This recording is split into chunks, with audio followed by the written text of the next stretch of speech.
Ryan Parker had just taken a job as a night security guard at an 80-year-old high school. The building was completely isolated, and most people around town knew to avoid it after dark. But Ryan was a skeptic. His first few nights on the job were entirely mundane. He patrolled empty hallways, checked locked classroom doors, and found little reason to believe the local ghost stories. Then, on a rainy Thursday night, the silence broke. At exactly 11:27 p.m., Ryan's walkie-talkie burst with static. Through the white noise, a frightened young girl's voice spoke up. "Can anyone hear me?" Ryan froze. He keyed his Reich and cautiously asked for a location. The static swelled again before the quiet voice returned, pleading for help. Her answer was specific: Locker 27. Static is one thing, but a direct answer to a question is another.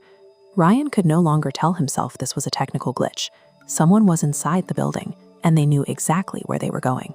Ryan headed straight for the old locker wing. The lights in this section had been dead for years.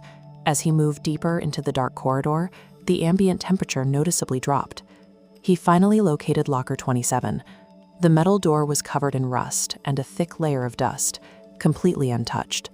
Ryan pulled out his master key and turned the lock. The door slowly creaked open to reveal absolute emptiness. No person, no forgotten jacket, not even a scrap of paper left behind. Ryan let out a nervous laugh, assuming it was a prank. Then his radio crackled again. The voice was terrified now. "You opened the wrong one." Whoever was transmitting could see exactly what Ryan was doing in real time.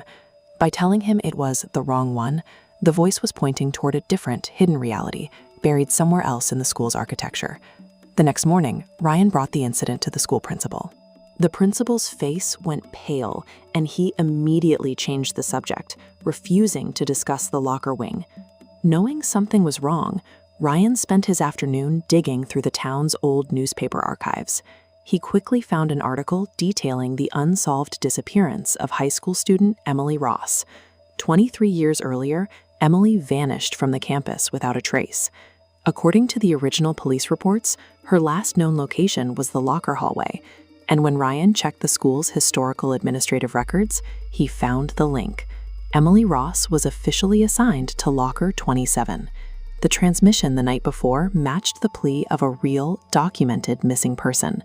By returning for his next shift, Ryan was walking directly into an active, decades-old mystery. Ryan returned for his second night shift.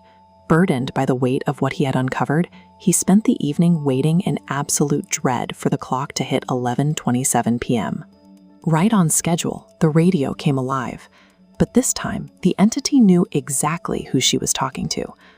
"Ryan," she whispered, "he's still here." A massive physical bang suddenly echoed through the floorboards.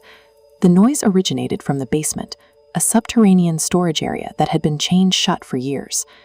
Ryan found the heavy steel chain lying completely severed on the floor. He slowly descended the stairs, pushing his flashlight beam through a damp, rotting darkness crammed with abandoned furniture. Sitting alone in the center of the debris was a small metal locker. Painted clearly on the rusted door was the number 27. There was no reason for a student locker to be installed in a basement storage unit. Its existence suggested the original crime scene was hidden directly beneath the school the entire time. Without warning, the radio erupted into a deafening wall of static. Emily's voice pierced through the noise, screaming a single command: "Run!" Instantly, heavy footsteps began echoing from the darkness directly behind Ryan. They were slow, deliberate, and they were moving closer. Ryan spun around.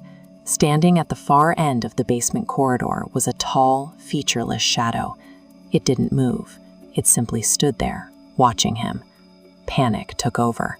Ryan sprinted up the stairs, tore through the hallway, and abandoned the building into the rain, never looking back.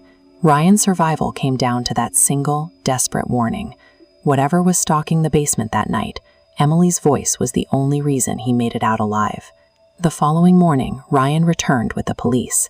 They breached the basement and tore down the wall directly behind the isolated locker. Inside, they discovered a hidden, sealed room containing the personal belongings of Emily Ross. After sitting dormant for 23 years, the physical evidence finally allowed authorities to reopen the cold case. Yet the investigation immediately ran into a contradiction. Forensics combed the entire basement sub-level, finding zero trace of the tall shadow figure Ryan had encountered. The school's internal security cameras captured a different version of the night. On the digital recording, Ryan is alone in the frame, spinning around and sprinting away from a hallway of empty air. The video footage showed complete isolation. Yet the official police extraction of Ryan's radio clearly captured the undeniable audio of a missing girl screaming for him to run. To this day, the true nature of what spoke from Locker 27 remains unsolved.